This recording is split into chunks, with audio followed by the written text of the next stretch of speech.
কোচিংয়ে আসা মাত্রই দিদিকে বললাম যে দিদি চলেন আমরা মন্দিরে যাব, জগন্নাথ দর্শন করে আসব। তো যেই বললাম তিনিও রাজি হয়ে গেল। আমরাও দুজন মিলে হেঁটে হেঁটে মন্দিরে চলে আসলাম।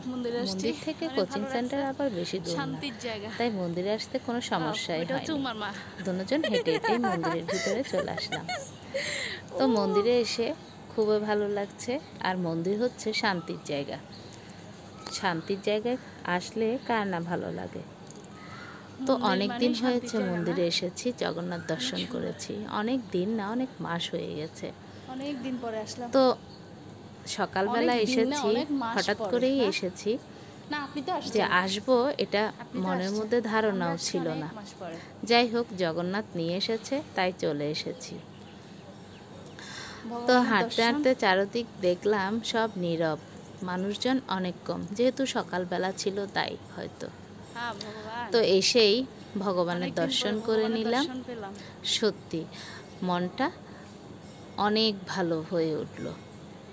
আমার মনটাও খারাপ ছিল, জগন্নাথের দর্শন পেয়ে, ভগবানের দর্শন পেয়ে মনটা ভালো হয়ে গেল। তো গুরুদেবের দর্শন করলাম।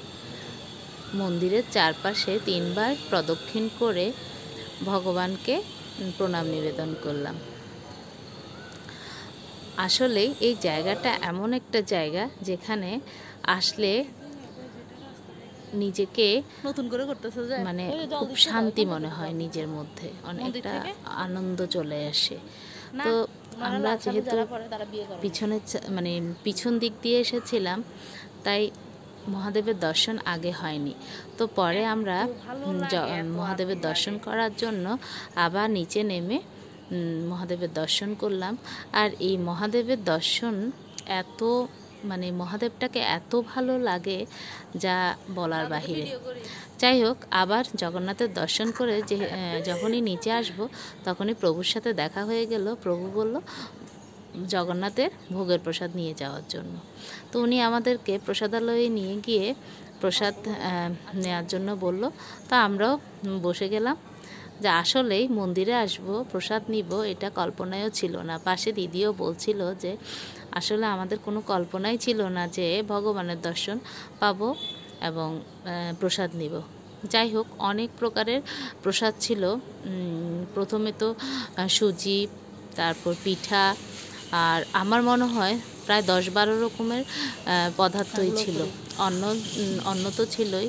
আমার অন্ন যখন শেষ হয়ে গেছে তখন প্রভু আবার নিয়ে এসেছে অন্ন দেওয়ার জন্য, কিন্তু আমি বলেছি যে প্রভু লাগবে না, কারণ পদার্থ খেয়েই আমার পেট ভরে গেছে। যাই হোক, এত মজার তরকারি আমি মন্দিরে এসেই পাই, আর কোথাও পাই না। যাই হোক, ভগবানের ভোগের প্রসাদ মনে হয় এমনিতেই স্বাদ। ভুট্টাগুলো যে দেখে থাকার মতো, মুখের লেগে থাকার মতো। যাই হোক, অনেক প্রভু আসছে, সবাই প্রসাদ নিচ্ছে। আমি আর দিদি ছিলাম, আমাদেরও প্রসাদ নেওয়া প্রায় শেষ হয়ে গেছে। আর সর্বশেষে আমাদেরকে পায়েস দিয়েছে। যাই হোক, সুন্দর একটা সময় কেটেছে আমাদের ওই দিন। সবাই ভালো থাকবেন, ধন্যবাদ।